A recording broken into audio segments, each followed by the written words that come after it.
Jezai Pamai Durmai Chinchen No Garje Gansar Samdai Nyandramzo Jezai Pamai Durmai Chinchen No Garje Gansar Samdai Nyandramzo Jezai Bhagmai Dormai Chenchen No Garje Gansar Samdai Nyandranzo Jezai Bhagmai Dormai Chenchen No Garje Gansar Samdai Nyandranzo.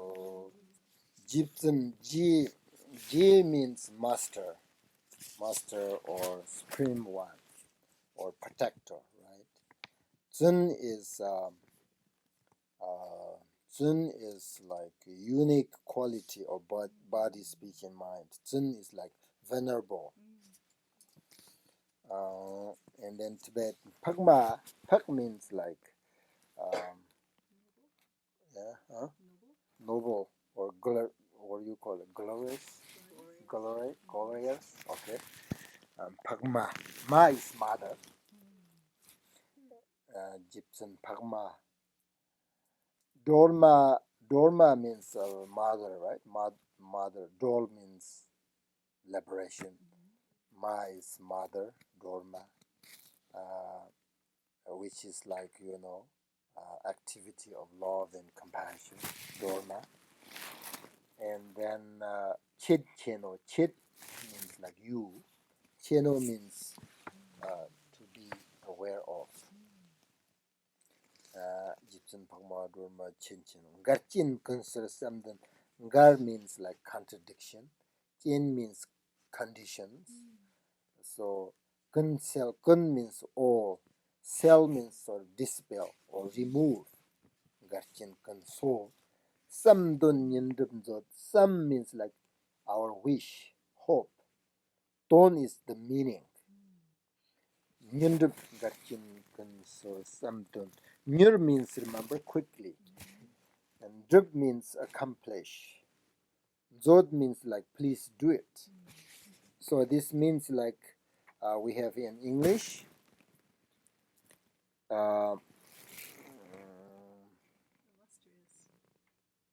Gibson, Pagma, Dorma, Chinchino. Which one illustrates? Illustrates Tara. Gibson in. And then Pagma, Dorma. Please be aware of, or Chinchino means like, please be aware of me. Remove my obstacles. Quickly grant my excellent aspirations. So that's the meaning of the prayer. So whenever you have obstacles, you have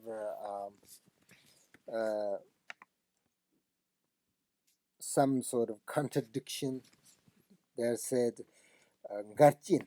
Garchin in Tibetan word, gar means contradiction, jin means condition. Garchin kun so kun means all. So remove all contradiction, or remove all these obstacles. So whenever you have obstacles, you should say these prayers and you will see. Okay? Now, the dissolution. All phenomenal appearances become the mandala of noble Tara. Everything dissolves into light and dissolves into noble Tara. Noble Tara dissolves into my heart center and protect me. So this means,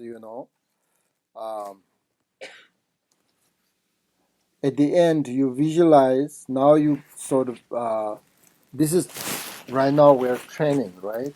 So you visualize whole Tara mandala, which means Tara and her heart center. You visualize small moon disk. On the top of moon disk, you visualize the syllables of Tara. And then you focus on that. Sometimes these syllables like moving, like clockwise.